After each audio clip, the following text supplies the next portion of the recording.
Hello, welcome to the Tyson's Gift podcast. I'm your host, Brandon Wainwright on WLTK-DB Talk Radio. And this is your co-host, Pepper Wainwright. She looks like she's being brought to be terminated or something like that. Hey, what do you say? What do you say? You glad to be here? She never really looks glad to be here. Anyways, but she's here in spirit, and she welcomes you to the show as well. Go ahead and hand her off because she doesn't want to be here. She never wants to be here, but her spirit and her energy is important for a successful show. So tonight we have an exciting show for you that's been in the making for a while now. This is the third attempt that we've done to have energy healer Mark Adams on the show. The first time he had this inexplicable microphone malfunction that had never happened before and couldn't explain why it happened. We rescheduled to have a second show, and this time around, all the bugs had been worked out, everything. And as soon as we went live, it wouldn't work. Actually, I guess it probably wouldn't work even before we went live, but for whatever reason, the microphone wouldn't work. We tried everything. Ultimately, I ended up doing a half-hour impromptu, just a bunch of, talking about different random things that I thought might be interesting. And ultimately, we had to cancel his appearance. And as soon as we canceled it, his microphone started working again. It was the weirdest thing. So we're pretty sure that either his message is now more refined, and it's gonna be more poignant for people. Either that, or possibly there's somebody out there, one of you out there, that really needs to hear his message that wasn't going to hear it if we had it on a previous broadcast. So I have high hopes for the good that this show will do. And I'll bring him on here in just a second. But before I do that, I have to share with you the toilet humor of the week. And one of these days, I'm going to get some kind of intro for that. I'm going to have Todd design me one where we can play it during the show, some goofy thing. Anyway, this week it really was not near as exciting as previous weeks. This time it's just a simple thing. Our dog Ellie. Oh, I thought maybe she was still in the room. No, she is not in the room, but she's our little golden doodle mini. She's about 25 pounds. And so yesterday I was having a kind of a heated discussion with my wife, and Ellie's laying between us on the ground flat, like super dog, trying to stay cool. And then all of a sudden we hear this, and it was like, what was that? Did she fart? I'm not sure if she farted or not. I think she farted. And then it started to smell really badly, and we knew at that time that, yes, indeed, she had farted. So there's your story for the week. Not real eventful. If I don't have anything, I'm not going to share it, but I thought that was kind of funny. And she just had this look of pure innocence on her face. So, as dogs like to do. At this time, I would like to bring in energy healer Mark Adams onto the show. Brandon. Hey, Mark. Wow. I'm glad you finally made it. I finally made it. I mean, I don't know what your astrological chart is, but you are the most patient person. I don't know if your wife agrees or your daughter agrees or Pepper agrees, but honestly, the most patient person ever. Well, it is what, it was one of those things. I knew it wasn't your fault. And you have an important, I think it's important that what you do gets shared out there. So it's no problem, obviously I have mishaps and things like that, just like everybody else. So I understand completely, especially with the technical stuff. What was so weird too, is that it was supposed to be it was going to be the first show. Yeah. I forgot to mention that. Yes, Mark was supposed to be the very first episode that I had a guest on. Originally, so and now we're on I think it's number. Actually, I think it is number 13. I'm not 100% sure, but I think lucky number 13. Lucky number 13. Yeah. Please, we can't mention that one again. It took a minute. Really great so far. Well, I mean, good things come to those who wait, and like we were saying, there's got to be a reason that this happened because it was inexplicable. And so I'm just glad. Oh, here's the other thing that just happened behind the scenes. Okay, so the guy that normally texts the show I'm not sure what happened, but there was some kind of a miscommunication or something, and he didn't show. And Mark and I had shown up 15 minutes early just to make sure that we had all the bugs worked out, and he didn't show. And so 4 minutes before we were supposed to go live, I finally texted our Todd Bates, the owner of the station, and he got on with the quickness and got us going. But the show almost didn't happen for that reason. Yeah. But to our great relief, Yes. when he did come on, everything seems to be firing on all cylinders. So. Yeah. So anyway, real quick briefing. As you know, I am the author of Tyson's Gift: How an 8-Pound Canine Became a Man's Greatest Spiritual Guide. So if you're interested in that, check out my book. It's all about my dog and how he helped me awaken to a whole new spiritual awareness. And that's tysonsgift.com, and also my healing practice of what I offer, which is tysonsgifthealing.com. Mark, I'm going to go ahead and just plug your stuff real quick. Okay. I mean, we'll do it later in the show too, but just in case you're about to listen to what we have to talk about and you want to maybe refer to his stuff later, he is at thecandlehealer.com, just like you see on his screen right now, only all jammed together with the .com at the end. And then he's also, his other website is healingswithmark.com. And Mark he's very remarkable in his healing modalities and techniques, because they, like a lot of people learn techniques from other masters and teachers, and Mark isn't one of those people. Mark naturally came to his abilities intuitively, and they're very powerful, and I just think it's so cool that this just, it came to you through spirit as opposed to being taught, and that you trusted it and went with it. So now the thing is, so I should also preface this by saying that Mark did a healing with me, and his main the technique that he's used quite a bit. He did that with me as well as with Pepper. But then he has another technique involving the candle that was kind of a peripheral thing when we first started talking about this, and now we're going to be able to get into it more into the thick of that with this show, because that wouldn't have happened if we'd had a previous broad episode, at their previously scheduled time. So maybe that is the reason. Maybe this is important for people to hear about more so than the other one. But he did do. He did do a healing on me, which we're going to get into. But why don't I turn it over to you? Okay. Why don't you, introduce yourself, tell us what you're about, and then we'll get into what you do. Yeah. So what I do, I mean, that is part of the reason why we had the delay, because what I do is, it's part of who I am, but it's like saying to somebody, Whitney Houston, how do you sing like that? I mean, for that person who lives with what they are, their voice, I'm no Whitney Houston. But the healing thing is something that I've always done. And in the beginning, it was kind of through talking, or, through intuition and understanding that I could impart some kind of message to a person through kind of what they were saying.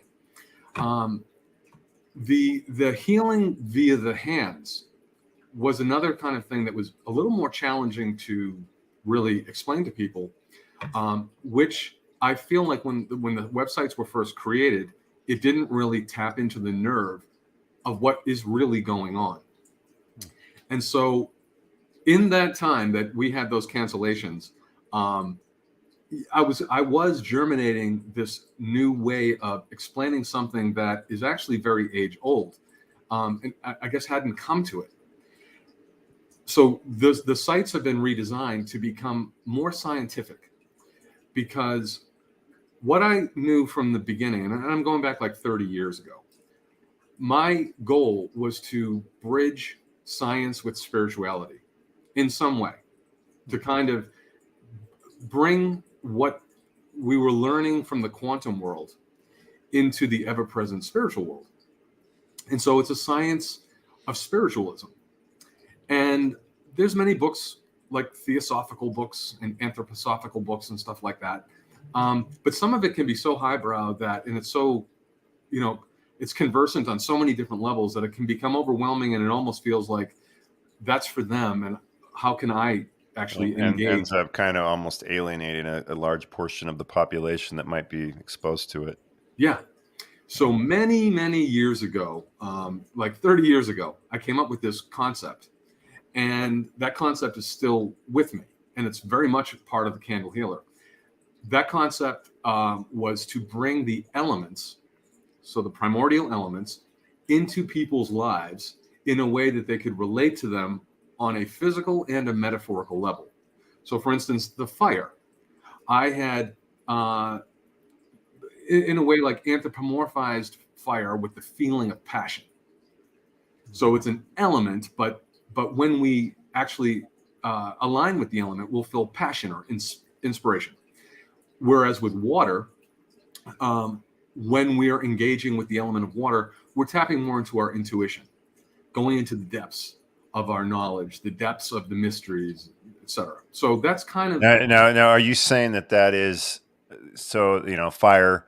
Yeah, I mean that's for a lot of people. That's a there's some there was fire between us. There's it is a natural metaphor for passion.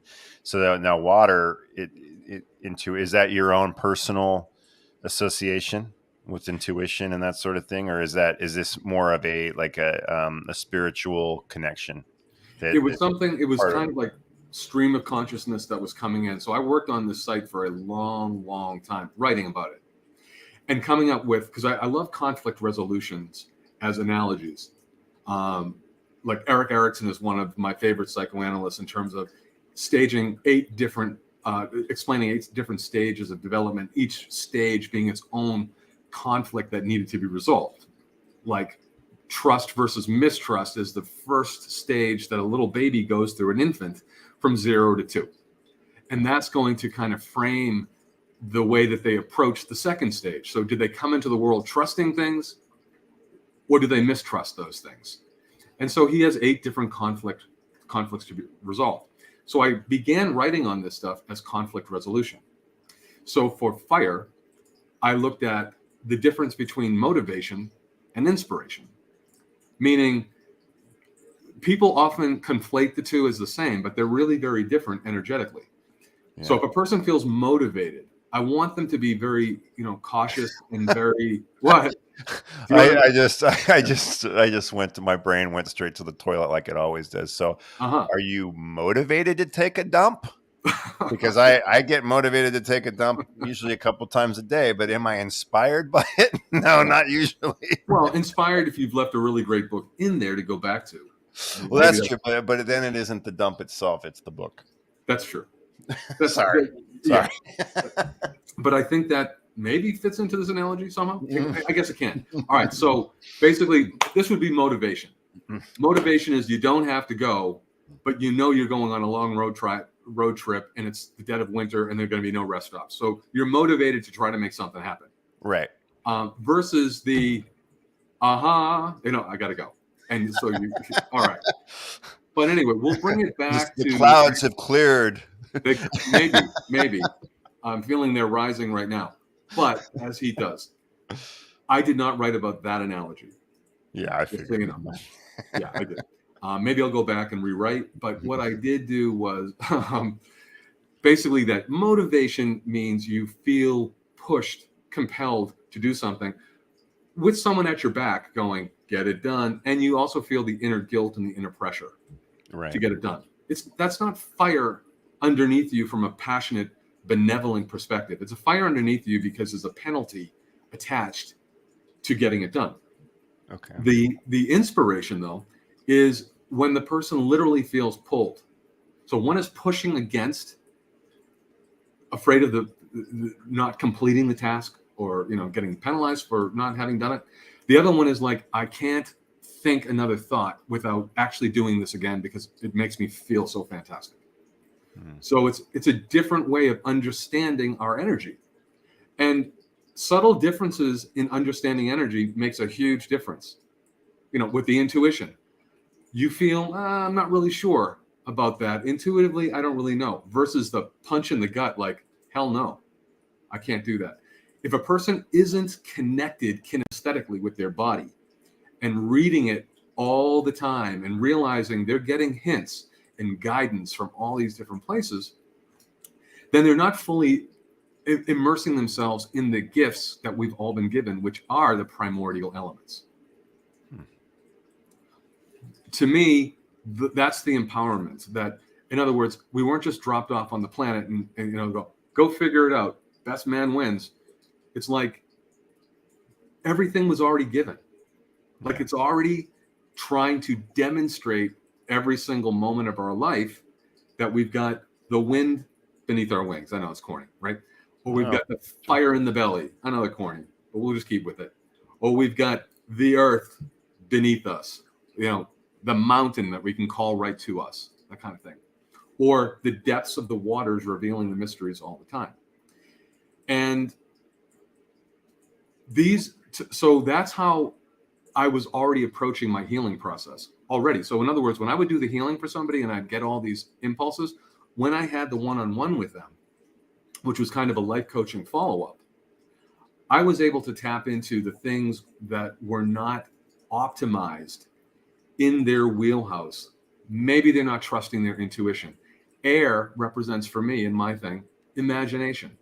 Maybe they're not envisioning where they want to go. And then they're beating themselves up on it because they didn't pay attention to, you should have taken a left at the fork instead of the right, but they didn't know where they wanted to go to begin with. And that's why they never felt inspired to go there.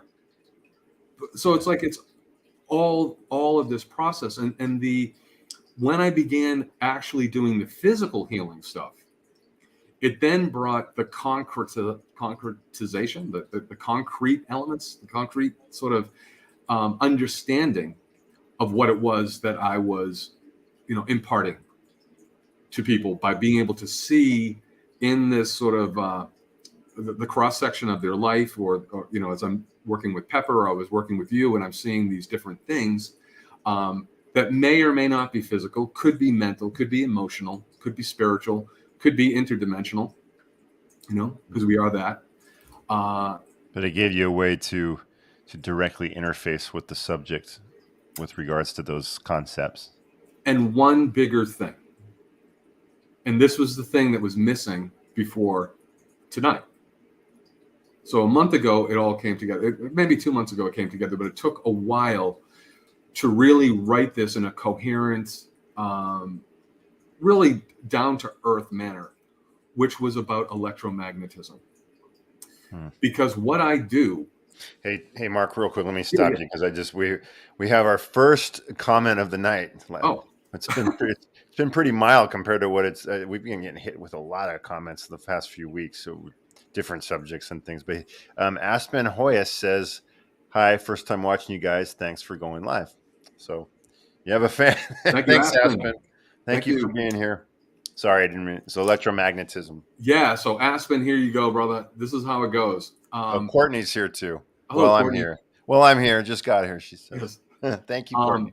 All right, well, you picked a good time to come, Courtney, at this time, because where I believe we all need to go, and this is really where I feel like my message, the work that I do, is now really I think it's relevant across for the masses, for everyone to be doing this, is the recognition that we're all electromagnetic.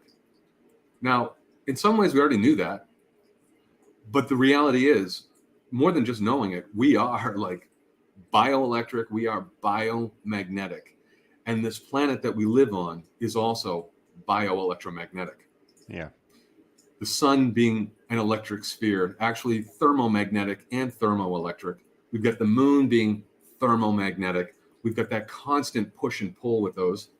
And then the water aspect. That's the body's being what, 80%? Oh, absolutely. And so where would that fall? Like, would that be magnetic or would that be electric? I would think it would be. Well, I mean, it's subject to the gravitational pull of the moon, right? And then the other planets. So I would think it would be magnetic and electric.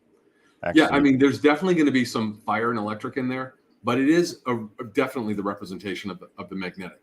Think of the lunar cycles. I think people go mad. The blood is magnetic. its frequency is magnetic. And then we've got the separation with the spinal cord, which the spinal cord does not want to mix with the blood. Yeah. And we all know, like, the severity of a concussion or something, when that brain, its gray matter, is sort of thrust hard against the fissures within inside the skull, and potentially there's a puncture, that some blood can get into that brain fluid. That is so dangerous. That's why the concussion is so dangerous, because those energies are not supposed to mix. Mm-hmm. That's an electric fluid. And yet that electric fluid manifests through the nerves in electrical stimulations and stuff like that. In the brain, we've got the synaptic gap. They're sending chemicals to each other. But blood and cerebrospinal fluid are not fond of each other in this way. They work together, but they're separate. And so we can take that a step further and even go back to the mother, the father. So we look at the father and mother. If we go to the monad, before the primordial elements come out, we have a monad. And I used to look at the monad as the benevolence of unconditional love. And I looked at force, and I looked at gravity and all that kind of stuff, but I hadn't specifically tied it into electromagnetism. Now, when you refer to the monad, you're referring to the holy monad, where we are created from. Is that just for that? Just for the audience. Absolutely. The monad would be the all that is, the one, the collective one, from which all the emanations come, of which we're sort of a mental image of, we're a creative image of, in that sense. And so I continue to go into some, really ancient stuff in terms of electromagnetism and how we work with it. And we've been working with it. We're always working with it. And so I kind of have in my astrological chart, this is one of the things that I ask people to do on the website. I have a little thing there where they can go and they can find out for themselves how many elements they have in their chart that represent earth, water, air, and fire. It's building on what I was doing a long time ago with the life coaching, when I was looking at, through talking to people or listening to them as they were expressing and using words, and it was becoming clear where they had a lot of effort going into, maybe a super great imagination. I could just sense that, but their inspiration was tiny for whatever reason. And so therefore they weren't putting any energy into manifesting all these wonderful ideas. So it was then in those days, 20 years ago, how can I tap into what would get that fire burning in them? Like, what kind of exercises could we do to get that started? Interesting. Now, Courtney's just commenting on what we were talking about with the monad, the source, DNA, we are elements. Love it. All of that. Yes. So the candle, the reason why it spoke to me, and I had been doing candle divination for years for myself, but I wasn't discussing it at a level of electromagnetic sides of things. And I also wasn't clearing the candle. So the work that you and I did together in terms of the pendulum work, I do that also with the candle as it's burning down, or once it's completely burned down. And what I'm doing there, so there's a lot of information on the site, but what I'm hoping people do is they buy a candle based on an intention that they're trying to manifest. And that is going to become the focus of their attention for the length of the time that it takes a candle to burn all the way down. So this is being bought in a shop where there are those candles that burn like for 7 days. Yeah. Like 5 to 7 days kind of thing. And they're going to want to have glitter on it, kind of like I have in the photograph behind me. Some herbs and stuff like that, because candle divination has been around for a very long time. Typically what happens is the person will mark the top of the candle in the center on the glass. And that's going to become the dividing line from left to right in the candle. So as all that stuff, the glitter and the herbs and everything, descend down as that candle wax burns off, what's going to be left at the bottom is going to be a roadmap to what actually transpired during the process, where they were meditating with the candle, hopefully, talking to the candle, hopefully, sending energy to the candle, hopefully. And then it's easy for me, once I see the marking, I know this is what's on the left, the past. This is what's on the right, for the future. And how much of the stuff, glitter, herbs, whatever, has moved into the past, meaning they've cleared that. And how much is left over on the right that they still need to do work on. Interesting. There's a lot more to it, though, because there's soot involved. You know, there's there can be things left on the side of the glass, etc. But so I look at the glass, that glass enclosure, as the monad. I'm looking at that as the container of the all that is. And here, the four elements, which are the representation of the person in this candle, the flame being the person. And what's really interesting, if you look at a flame, see if we can do this. I don't know if it's going to show up. I hope it will. I can see the lighter. I don't see the. Oh, there you go. Yeah. Okay. I can see that. Now, I can't, I guess, show it to you. Do you see where the wick ends? Like on the top, or yeah. So the top of the wick, where it's kind of bluish. Uh-huh. Okay. And you see how that's very translucent? You can see the wick right through that, right? Yeah. Okay. Then it gets yellow and kind of opaque. Well, the way that I see this, and I just want to show you one more thing and I'll come back to it.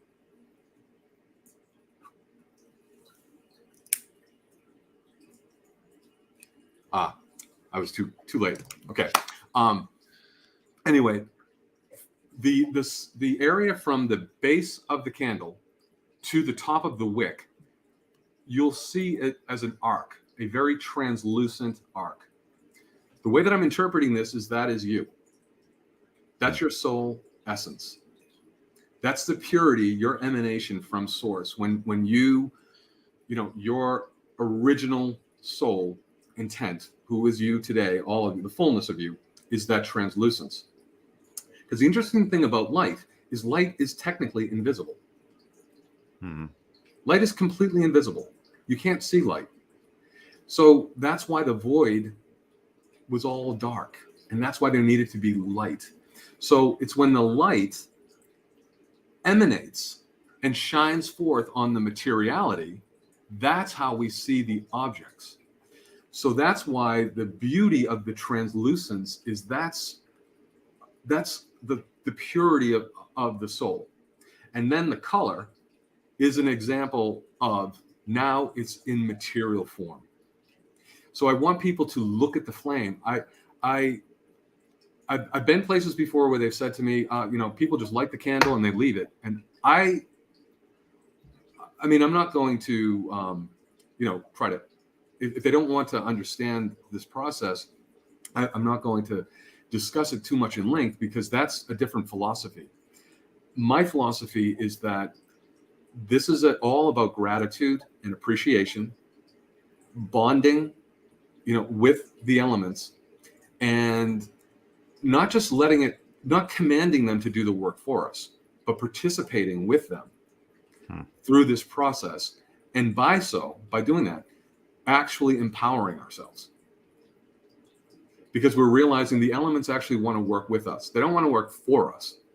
You know, like the motivation thing. Right. They want to be inspired to provide us in a benevolent way everything that we want. But it's a two-way street.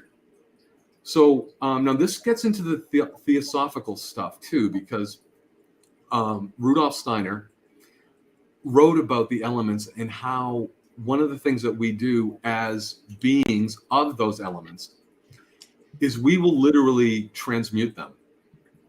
That's part of what we do on this voyage, is because light is invisible, but then it shines itself on the object. So then we see the form, we see the color and all those, the shapes and stuff like that. That light goes into us. And in some ways, because of our design, if we don't take the time for, all the things that we see and just be grateful for having seen something that if we hadn't been alive in this moment, we never would have seen it, to actually be grateful to the fire or to the light for having shone on the earth, that object. And then sort of like in that form of appreciation, it actually becomes transmuted in this form of love. And it is then sent back.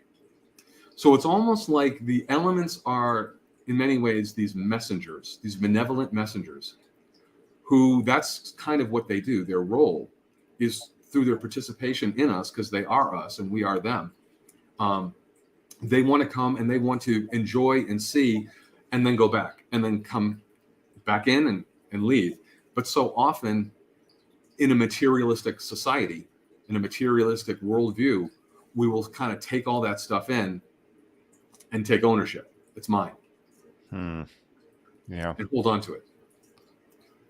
And not let it be and go back. So it's not a matter of looking at it as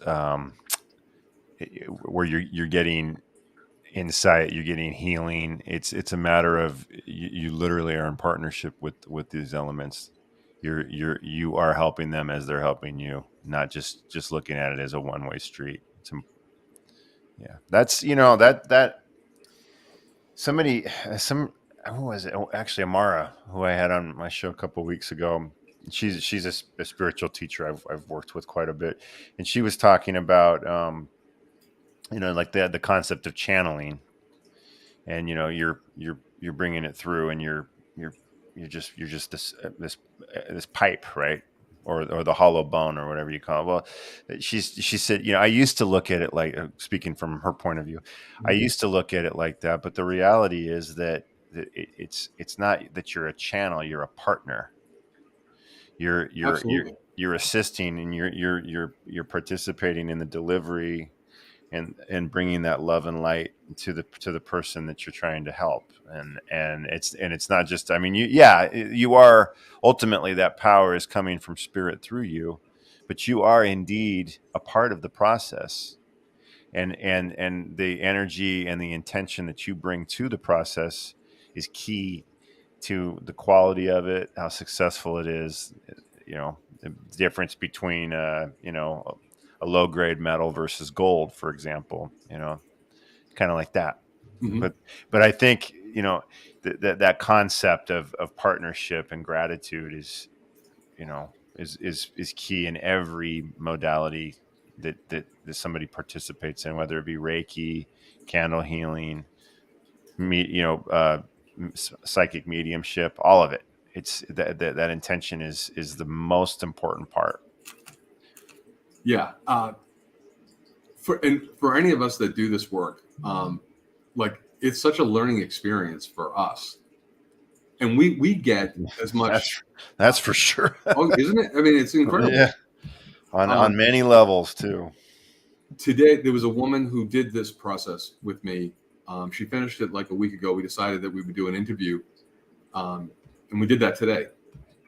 And what was really interesting is kind of like with you, and we can jump off this and we can talk about the stuff that you and I did together too. But with this woman, I got these messages that came through, and I have to share them.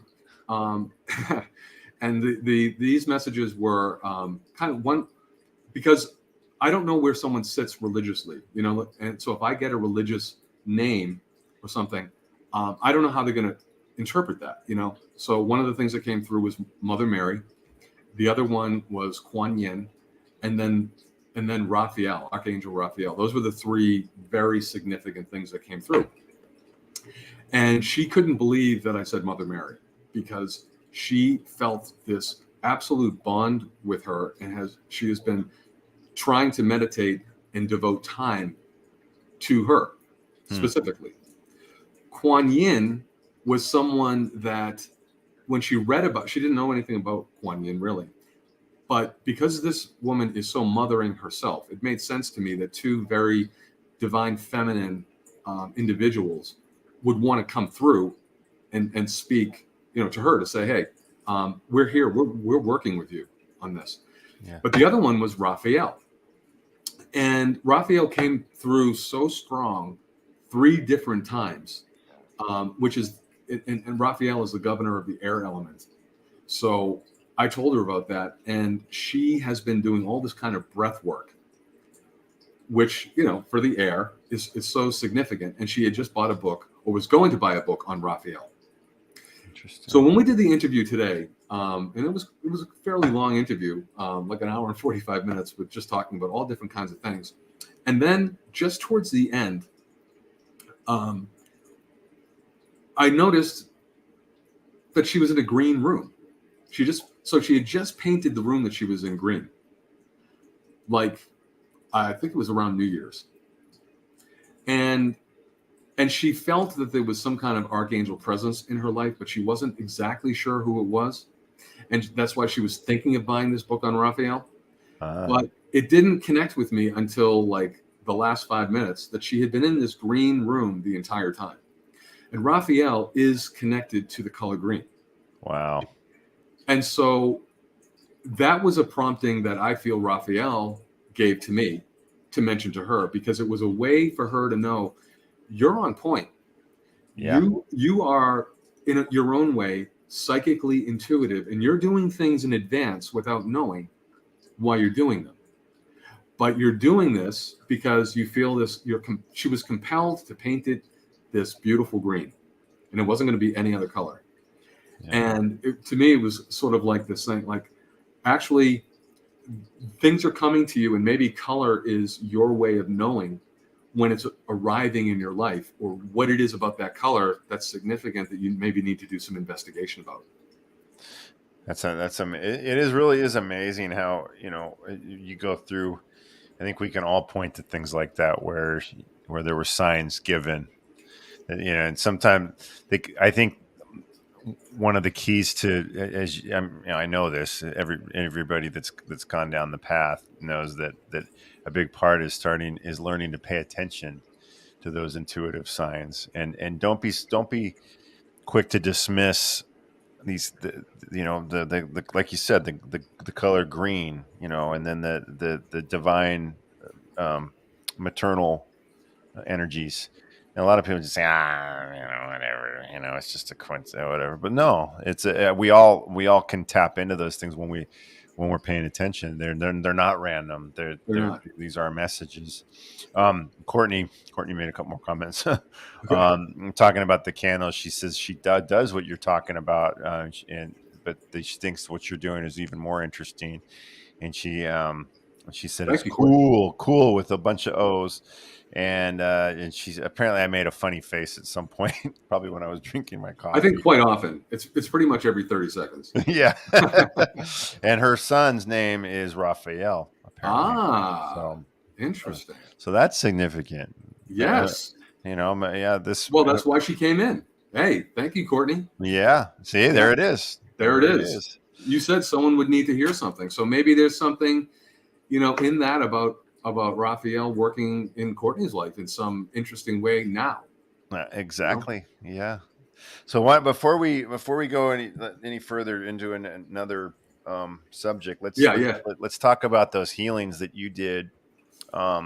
Yes. With Pepper and me. Yes. There's Chaley says hello. How are you both? Doing great. Glad you're here. So this healing that Mark did for Pepper, and you're gonna have to do most of the explanation on it. Okay. Because you're the master of disaster on it, and I but his healing, he had me send pictures of both myself, or a single picture, actually it was pictured from multiple different angles, but of both myself and Pepper. And then he worked with the pendulum and watched the pattern of the pendulum, and it determined certain things. And yeah, I can't do it justice. I can't explain it or anything like that. But as I've got, unfortunately, we don't have access to be able to like share Yeah. or anything like that. But I did print up some pictures of that you sent me. Okay. Of Pepper and the different drawings that were created from the light pen and all that stuff. So Sure. so just call for it as needed. I've got the one of the. No, let's do that second. And then I've got this one. Let's do that one first. Okay. Okay. So here's the interesting thing. And folks, just so you know, there was nothing wrong with Pepper at all. No, Pepper's healthy as a horse. Yeah, exactly. So, but animals, because I've worked with animals who are transitioning.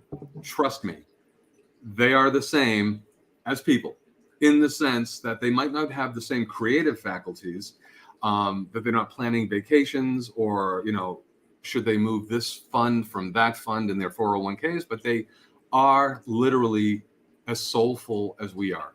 And they go through a very similar process. In terms of in their life, they are unconditional beings and they do come back. So knowing that, when I worked on Pepper, who is a healthy dog, to find things that were not, because my pendulum is going to give me lines. Often those lines are alignment things. If I'm working on nerves or tissue healing, and sometimes that can be a line. When I'm working on some things where I'm actually getting the blood flow going, I'll often get a circular kind of thing that's what I consider the magnetic pole. But anyway, I was getting some very distinct lines. One that was going from a right shoulder, down towards the hip. You want me to hold it up to this? Yeah, that would be great. Okay. I'm trying to remember that. For those of you that are only listening to this on the podcast, what this is, there's a beautiful picture of my dog Pepper, who shows up every week on the show. But there's a circle on her right shoulder, actually on the rear, on her right rear, and then also in the center, kind of near her heart. And then there's a bunch of activity on her right shoulder as well. So I'm going to go ahead and hold this up to the screen. Yes. So what Brandon will know is that we had talked to each other, but I had not read his book, so I didn't know Tyson's history. I thought the book was more about basically Brandon's evolution of self-discovery and stuff like that through Tyson, but I didn't know it had anything to do with like his death or how he died or anything that might have been mentioned about that. So when I was working on Pepper, I started getting stuff in her right leg, and then there's a red circle down by her like entire hip area, and like outer thigh kind of thing. So that was all circled. And then I also got something from her right shoulder to the knee. And then there's some asterisks. So whenever I have an asterisk on someone's diagram, it means that the pendulum has literally come to a dead stop. And what I need to do, and I am doing this through the whole process, is I have quieted my mind so that I'm just allowing whatever needs to come through, whether it's to extract denser energy or if it's during the infusion part, which comes after the extraction. The infusion is to put in whatever the intelligence that knows what it needs is going to put in. But I have to just wait. And sometimes it can be a while, as the pendulum is just kind of just hanging there. It's just not doing anything. And then all of a sudden it'll start moving or whatever, and makes, whatever it's going to do now, whether it's lines or circles, it's now back in action. But I've had to allow that process to unfold in the way that it's going to unfold in whatever way. And then I'll go back and I will make markings on the iPad with markup, just to show sort of the diagrammatic arrows or the areas where there was, for whatever it was, extraction or infusion. So I can talk about it with the client. And then what I had also was this, so I have this big circle on Pepper's chest. And that's because it was spinning around in a counterclockwise way, quite wide. And then I have this X in the center because it was also then making sort of an X pattern. And so I think my notes to Brandon would have been, is there any heart kind of thing? But I also felt like there was a little bit of heart healing that needed to go on. And I didn't know if that belonged to Pepper or if it belonged to Tyson. Because the one thing that Brandon did do is he prefaced this with, and actually his whole story, if you don't know the story about like how Tyson came into his life and how Pepper comes into his life, those are interesting stories. I keep trying to convince him to write his third book, the next book, which needs to be on that whole thing. But so when Pepper came into his life, he thought, because he was convinced that Tyson was coming back. And so he had sort of this conviction that Pepper might actually be Tyson. And so the fascinating thing was Tyson ended up having some kind of degenerative issue in his shoulder down to his hip, which of course Pepper doesn't have. Yeah, well, he had a developmental issue in his right hip, to the point from the time we got him to where he would, when he walked around, he held his rear right leg up like he was in pain. And what it turned out to be was that the joint was disintegrated, not from an injury. Well, we found out later it wasn't from an injury, but rather from a developmental problem. And so eventually we had his hip removed, the gnarly bone mass that was in there, and then cartilage grew back in its place. But unfortunately, for financial reasons, we didn't do that until he was about 7, when it became clear that he really was uncomfortable, which is sad because I'm sure he was way before that. It was time. But the problem was that his whole life he put extra pressure on that right shoulder, the front, to compensate. And so as he aged, he started to really have problems. You could tell by the time the last year of his life, he oftentimes was running around on 2 legs. The sad part is they were both on the same side of his body, so it was hard for the poor guy to get around sometimes. That he was, because he was hurting. It was the arthritic. Yeah. It went from that damage in the back, and then the front became arthritic as a result. So when I saw this, I was floored. I wasn't floored in the sense that I wasn't surprised, because I already knew who Pepper was, but still the confirmation was mind-boggling. Well, and what's kind of, now that I'm looking at this, from a distance, meaning time, I'm wondering if, where I have the circle over the heart and everything. So, I'm wondering if one of the reasons that Pepper or Tyson came through, and at times I was actually calling Tyler. I was calling Tyler. Tyler, yeah. Yeah. Yeah. But, I'm wondering if part of the healing that ended up happening during that extraction, and one of the reasons why possibly Tyson would have wanted to have come back, is maybe there was some heart healing on his own that needed to be done that wasn't able to get transmuted prior to his departure.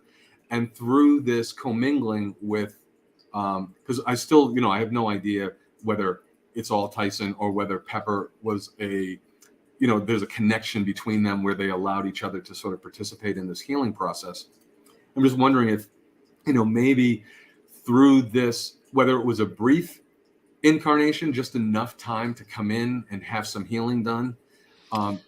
Well, what I'll tell you is that Okay. I know. Well, I mean, there could be, I don't pretend to know everything, but my intuition, what I feel in Pepper from very within a few days of getting her, as I got to know her, is that a significant part of her is Tyson. And I don't know, they say that souls split, and that it's possible for there to be different things on board. As far as it could be partly, Tyson or I don't know. I don't claim to know that, but I do know that there is a significant part of Tyson or his essence that is within Pepper. So That's what I Yeah, feel in my, yeah. the thing is, I've also had a number of intuitives tell me to confirm that for me.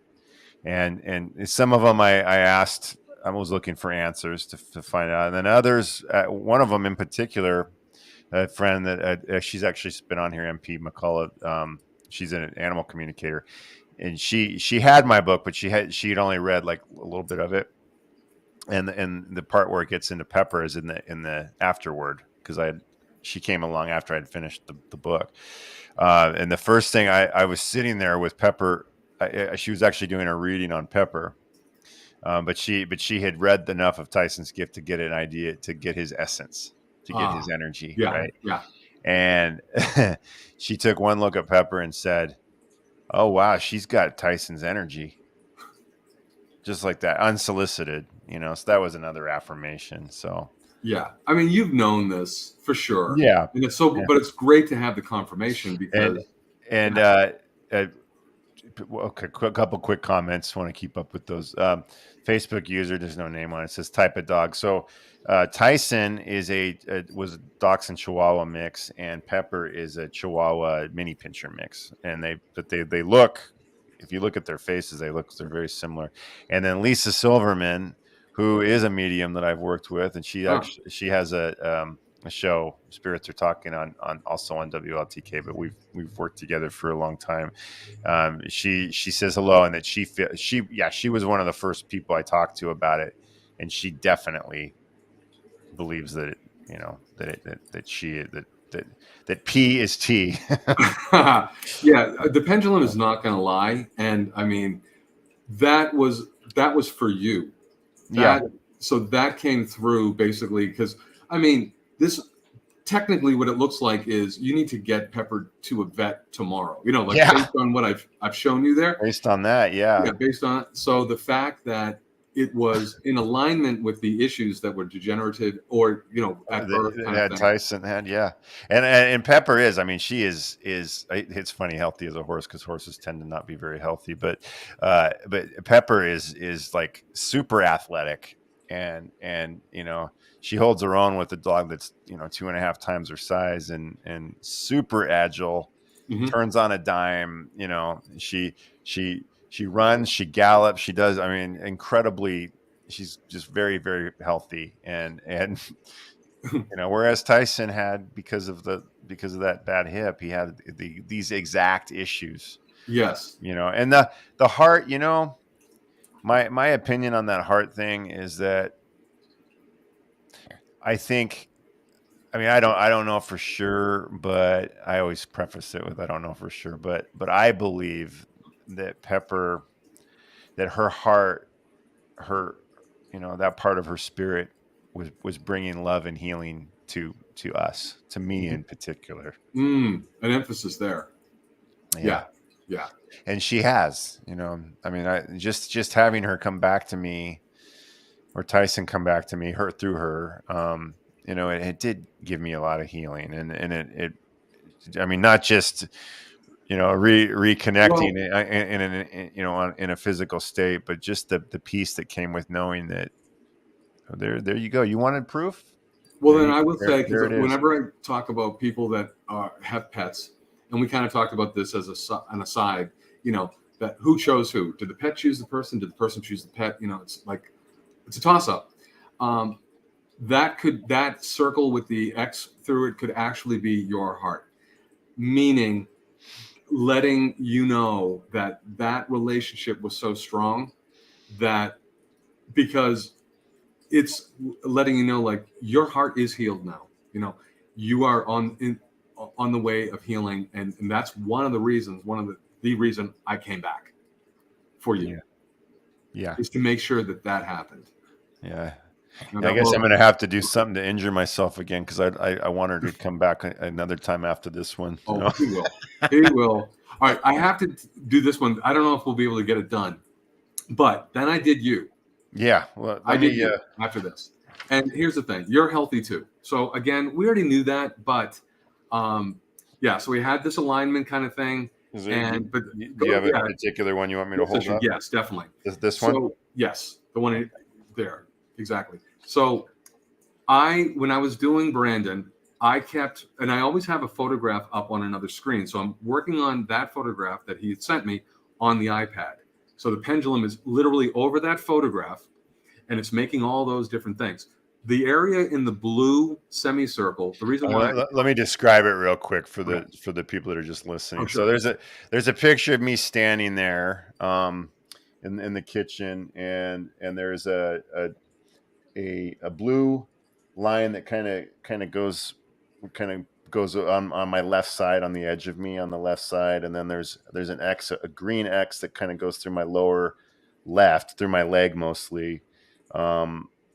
And then there's a yellow line that goes straight across from my left leg up to my right shoulder, and then there's a whole other area in blue that's off to the left, to my left side. Right. So just to if you could picture, and then there's a goofy looking facial expression on my face.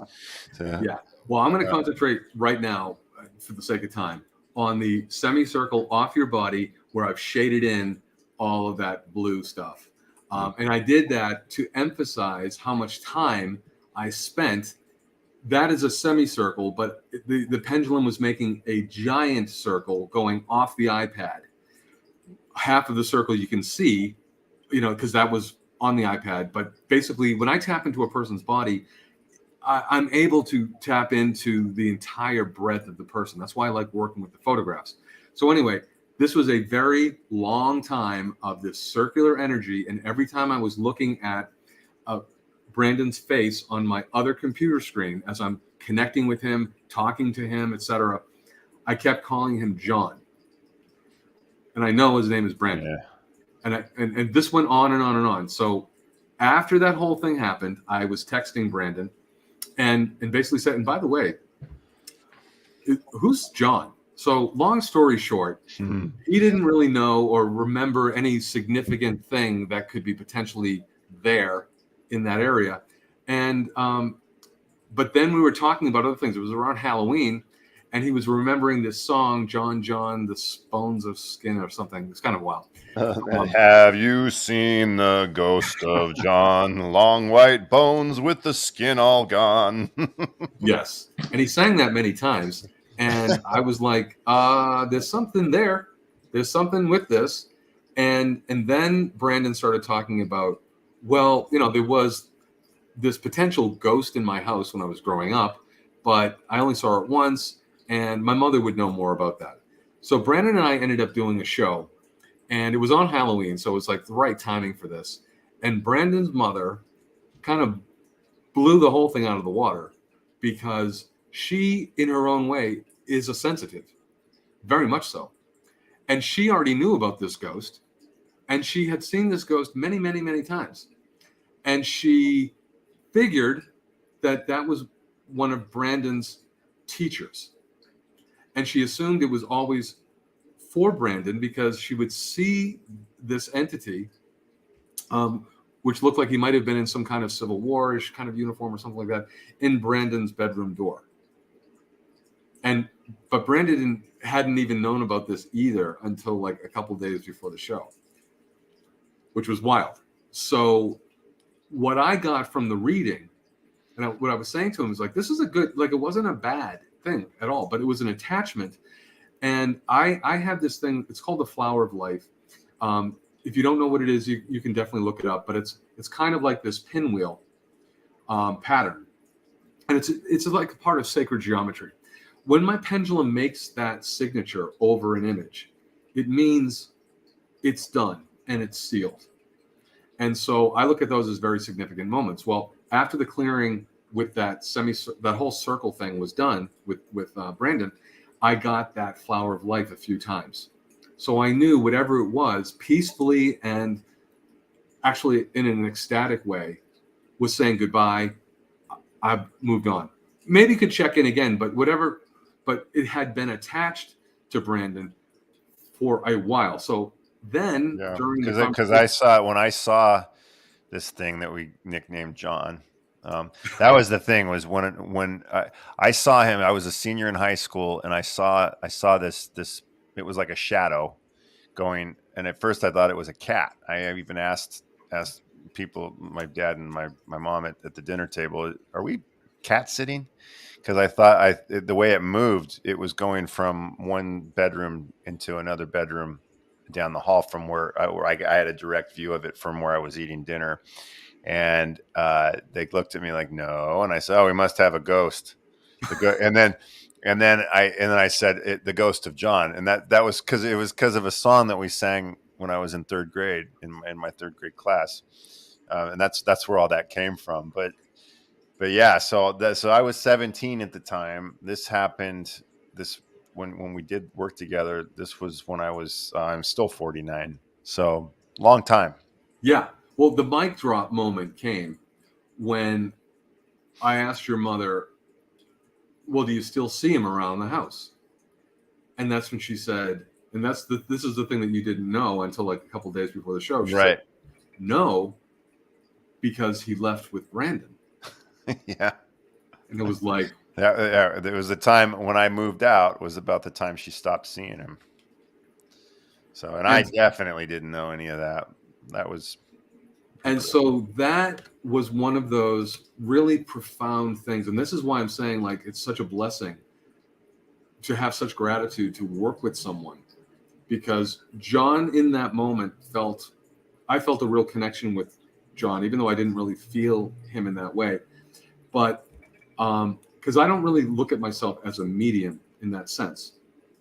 But sometimes there is an energy that wants to come through so significantly that there is sort of that, for me, it's not really clairaudience, but it's a clairsentience, which forms the word. It's kind of weird, I know to say that, but that's kind of what happens. I get the feeling, and then the feelings is the word, and the word was John. We all have our ways that we pick up on stuff, right? So Yeah. there is no right way. It's the way you do it. Did you, has your mother ever let you know? Well, because one of the questions I had for her was, have you seen him since? And it's more or less when you visit. So I was wondering, since I felt like he had been cleared away, since you've seen your mother, or have you seen her since? Oh yeah, I see her regularly, but she hasn't mentioned anything about him. But I would, so I don't think so. I don't think she's. But I'll ask.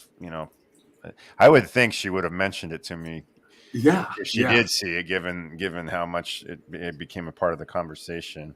yeah. But yeah, no, it was pretty wild. It was pretty wild. Yeah, how all this. I mean, between that and the pepper thing with I mean, my goodness. So just for our audience, real quick, what I want to do, we need to wrap it up soon, but Yeah. a couple more things I want to do before we completely go off. One, for people that might be tuning in that want to know,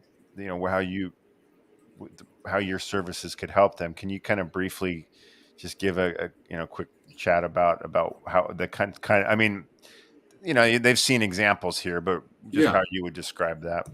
Well, I work with pets, people, and I work with people based on physical things, mental, emotional, spiritual. But the candle healing thing is also fascinating because that's about intentions, but there's a lot that comes through, in that process.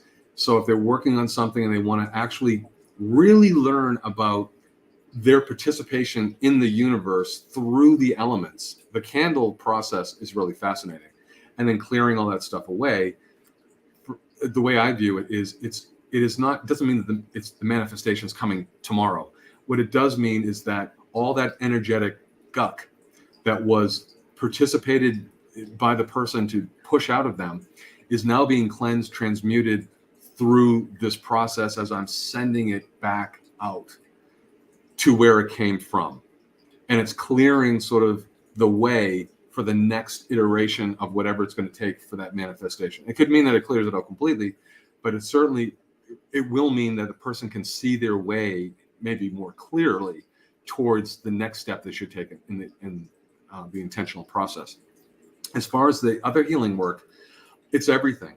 I've worked with pets in terms of amputations, pre-surgery, post-surgery, muscle pulls, really anything. Regrowing skin back after, like if a wound wouldn't close up. With people, it's the whole gamut. It's everything from structural realignment to surgeries to expediting to helping clear the etheric tear that is also part and parcel of the surgical tear. So it's a really all-encompassing thing. But it's really all the same, and that's the fascinating thing. Yeah. Well, I was going to say that you have through your own development and listening to spirit and intuition, you have become a powerful healer based on how spirit is working through you, right? And it's all encompassing. It's anything is possible through spirit. You're working in partnership with spirit, just like just like something that people know about, like Reiki. Reiki is also capable of creating all these healings that you've just described. Absolutely. But that is the form through which it comes for a particular healer.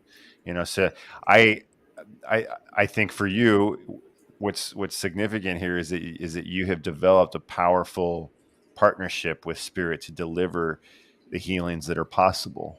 And that's the key in any healer, right? You just have one or multiple that are very unique, which is very cool.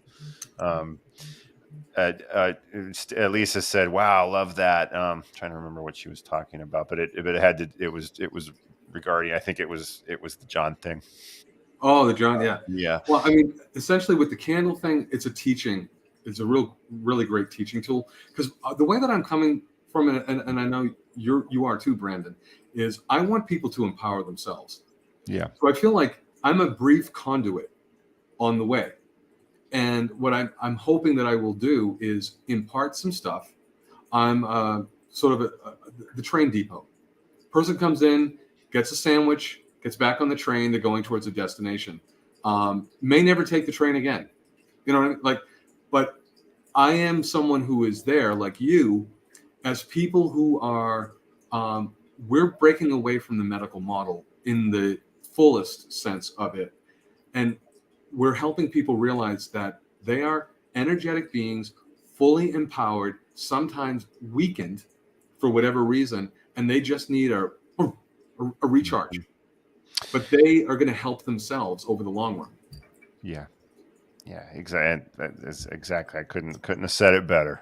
So, Courtney says this is coming back to why we ended up successful in our third try. I think she says, I'm watching a huge green and red light floating over a field by my house.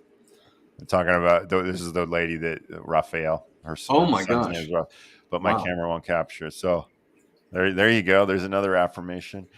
And Sherry Bauman says this is all very interesting. So what I want to do real quick is just to do a quick sponsor break, just a minute for the quick ad to go. And then I just real quick want to give you a chance to talk about the cloak. Ooh, okay. For those of you tuning in, it won't take that much longer, but it's a really fascinating experience that Mark had over in Scotland. It won't take a few minutes to talk about it, but you'll be glad that you hung around for it. So real quick, let's go to a commercial break and we'll be right back with you.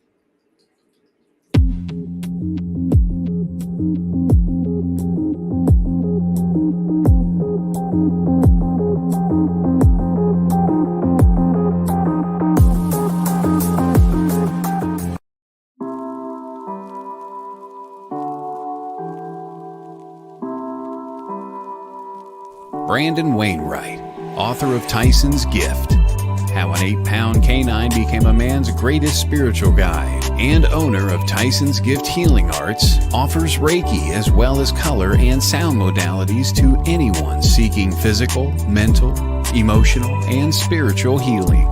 While color and sound healing, a technique that brings balance and health to one's chakras and body, must be provided in person. Reiki, a Japanese form of energy healing, can be given in person or equally effectively from a distance. For more information or to make an appointment for a session, please visit TysonsGiftHealing.com. That's TysonsGiftHealing.com.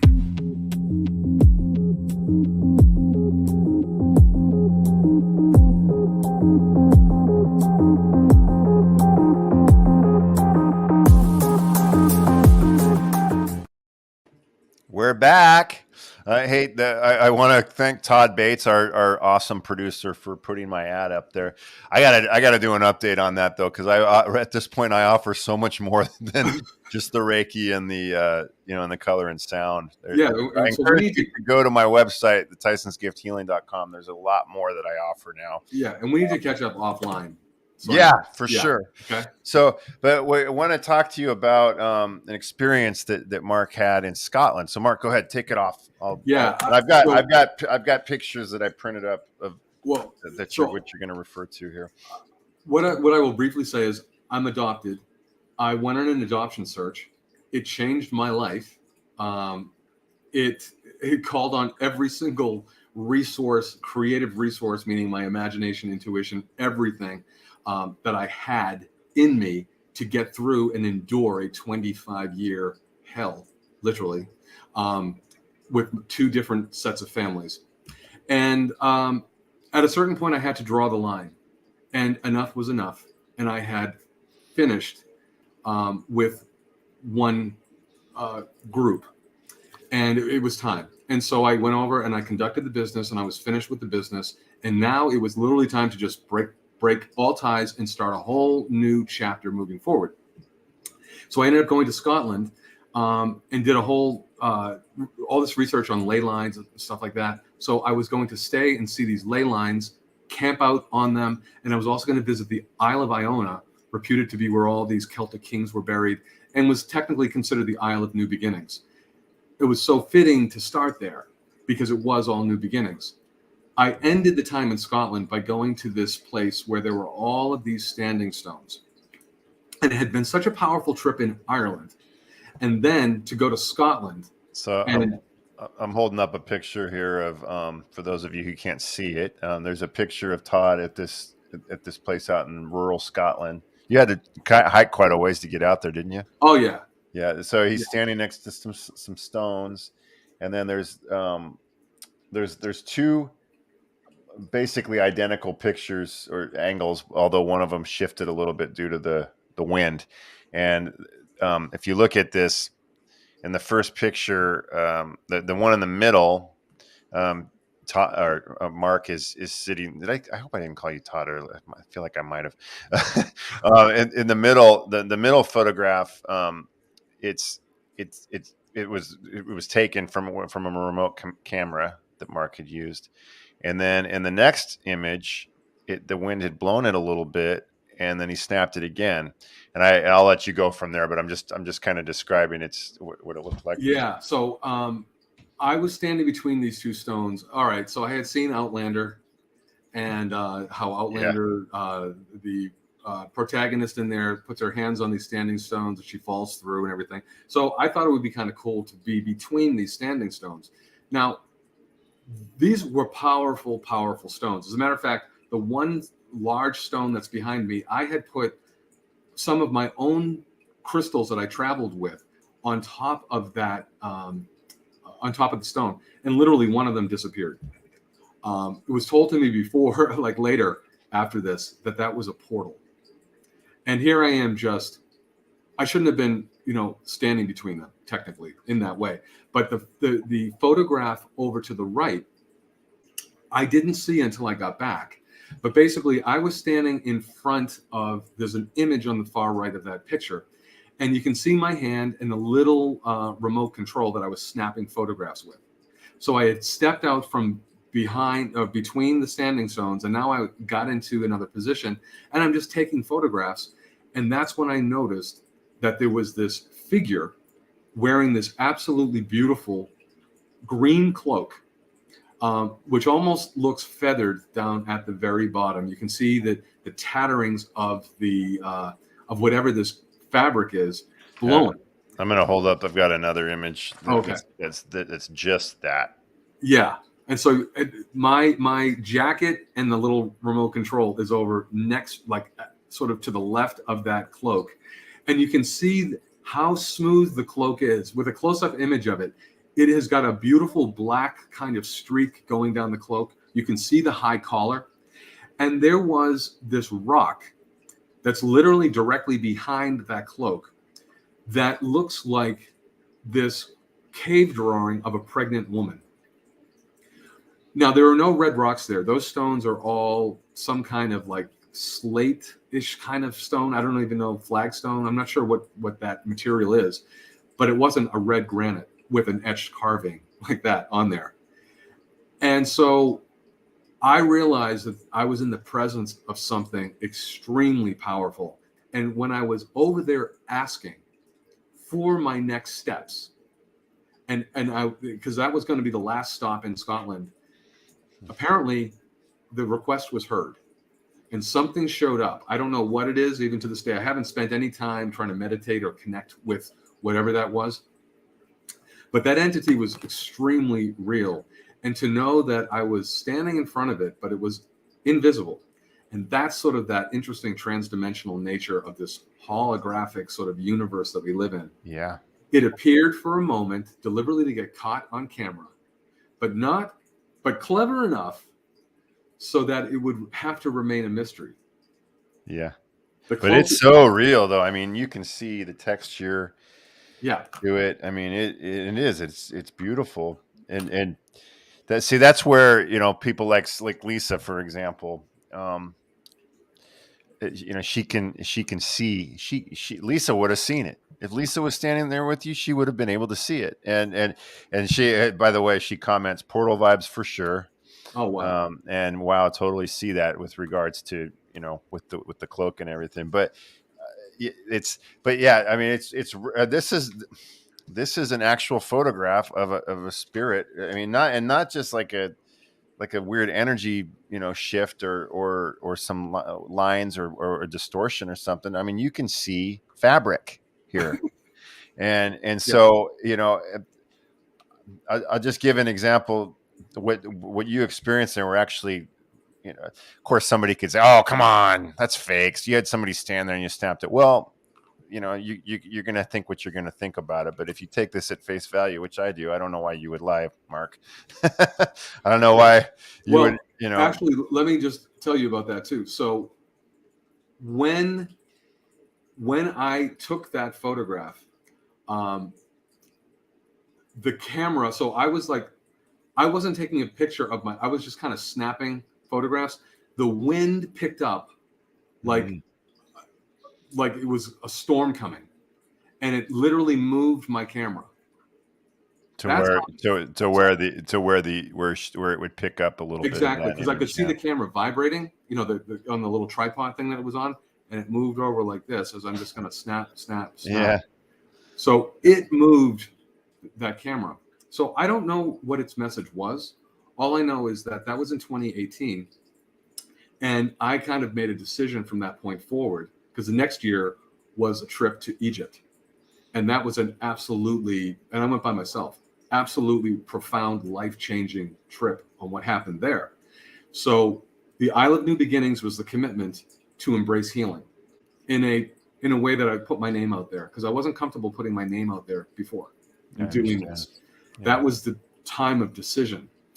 And then that got amped up with the trip to Egypt in 2019, and then, you know, now here we are. But well, I think it's a way for you to always look back and say, it's like tonight, for example, I've been going through a lot and personally, and some of it it's just been really hard, and it's been hard to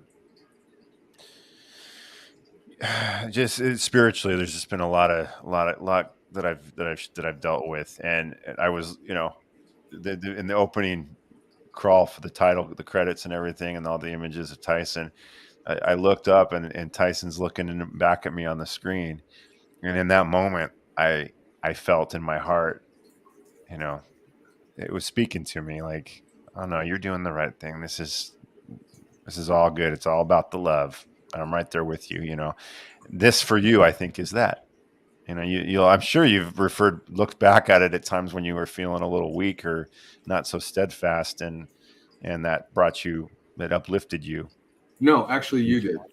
You brought this up. I haven't, and now I will. Like, you actually, because I didn't know if it would be of interest to you, because then I didn't know that you were covering any of those kinds of things on the show, and then you mentioned that you were, and that's why I sent the stuff to you. I wasn't really connecting with it in the way that you're now sort of See talking how we about. project our own feelings on people? It's good. It's good. No, because now actually what you've made me do is really think about that, Yeah. because it was angelic. Yeah, And it has so, that. There's nothing threatening about it. It has a very angelic vibe to it. Just the appearance of it. It's very positive. so like that's what we do for each other. That's what you did for me tonight. You brought that in. You also, as I don't know whether I said it on the broadcast or just to you offline, but you're the most patient person that I know. Well, I mean, really, like, yeah, in some scenarios, yeah, not okay, others, yeah. not so much. But the fact that you, when this was a new endeavor for you, first show didn't work, with the microphone or whatever. Second show, same kind of situation, and you still found, the tenacity with a smile to go through it, and still was like, we'll do it again. How's February 2nd? Like, nothing, no issues whatsoever, and that's a real blessing of what you bring to the healing process. Your patience and your calmness of spirit, your calmness of, you're not going to let it get in the way. You weren't like, oh my God, you're making me look crazy, making me look cool. No, You were I just, wanted you had something special to share. That's all I was thinking about. yeah. So it's, And I'm not exactly like a big deal. you're a gift. I don't have leather bound books or an apartment that smells of rich mahogany. I'm Do you I'm know any people I'm that not do? Do you know any people that do? Because I have a couple cigars that I'd love to come down and smoke them in that place. Ron Burgundy, man, he does, Yeah. and he's kind of a big deal. You know what I'm saying? Anyway, Yes. but so just a few more comments that I want to acknowledge. Well, Lisa, wanted just to ask you, how did you feel when you were out there with those standing stones? I mean, just what was the energy you felt? All right. So, Lisa, the most massive amount of pain I've ever been in my life. So I had done some work over in Ireland. I had basically put an end to a 25-year thing. And I literally had an abscess. I've never had a tooth abscess in my life of any kind of thing. No, that was an extraction. That's right. You were telling me about that. Yeah. So imagine, like, if you've never had this before, all I'm going to say is everything is going through your mind about how to get the tooth out of your head. If someone had a jackhammer, you would take it. Like, that is the most unbelievable amount of pain that you could be in, maybe with the exception of childbirth. It was so bad. And I kept thinking, take the pain away. Please take the pain away, because I want to enjoy this time. Well, it did, metaphorically and literally, because what it did when I had, placed the stake in the ground and said, no more. This is a new beginning. This is a new course. I'm moving forward with the authentic life, devoid of any of, sort of those other things. That's why this extraction was so profound. And it didn't start until I was like just getting to that particular site. Wow. Yeah. So yeah. So Lisa, maybe that'll give you. Yeah. That's remarkable. Yeah. So she also said that was a guide to move forward, Mark. Next steps. Yeah. So exactly. And then Courtney referring to the cloak, when looking back on it, being an inspiration and a reminder that this is what you're supposed to be doing, and that piece. She says that's what it's meant to be, love and light. And Lisa says that was a guide for sure. Love it. And she would know. And you said Raphael wears green or likes green, and that color was there. Yeah, I was thinking about that. Yeah. And Courtney says we're all crazy, right? Well, I tell you, I sure have felt crazy lately. And she said, yes, I have it horrible. I think Lisa's talking about the abscess. I hope you don't have an abscess, Lisa.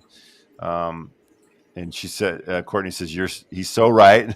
Talking about, I think, the pain of the abscess. Yeah.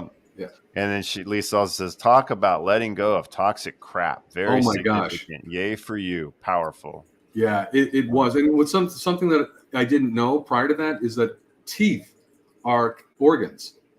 Mm-hmm. We kind of think of teeth as bones and stuff like that. or connected to sort of bones within in the structure of our mouth, but they're actually organs. Didn't know it. So that's why the extraction of a tooth or filling in a tooth and all these kind of things, that's why there are metaphysicians that talk about teeth. So there was no surprise that was a tooth that had a root canal in it previously. So oftentimes people don't realize this, but with root canals, they can get a bacteria in them almost like right away. But that was many, many years ago. I had that root canal like 30 years ago. So it took all that time. There was no coincidence that it happened at the time when it was like all toxicity is gone, So there was no coincidence anymore that the littlest amount of bacteria was going to be okay. I could deal with that now. No, it was like, no, you're gone. It's clear. And clear. Yeah. So, well, good stuff. We're almost at an hour and a half, and my friend and producer Todd Bates, I'm sure, is back there saying, "I want to eat my dinner." Yes, thank you, Todd. So, Brandon, thank you. Yeah. We need to have a conversation offline. For sure. Yes. Tanya says teeth are organs. Whoa, I didn't know that. Yeah, and Lisa says yes, the teeth have roots. Yeah, so for sure, Mark, I would love it. But thank you for coming back, and I think it was a great show, and we'll do it again. I'm sure there'll come a point when we'll have more to talk about. I'm sure. Yeah, so, Brandon, thanks again. Before we end though, why don't you go ahead and repeat your way to get in touch with you and all that good stuff. Okay, so I just kind of decided to keep the same kind of name format. So we've got thecandlehealer.com. There is the remotephealer.com. And then there's healingswithmark.com. Okay, so thecandlehealer.com, the remotephealer.com, and healingswithmark.com. Yes. And of course, if you're interested in mine, Tyson'sGiftHealing.com, Tyson'sGift.com if you want to check out the book. And we'll do this again, Mark, huh? Sounds good, Brandon. All right. For all of you out there that stayed on with us for this full time, really appreciate it. I hope you enjoyed the show. I hope you got something spiritual and psychological and intellectual and got some good healing out of it just by listening to it, because I did. So me too. Thanks everybody. Have a good week. Good night, everyone. The truth is here and now on WLTK-DB Talk Radio at WLTK-DB.com.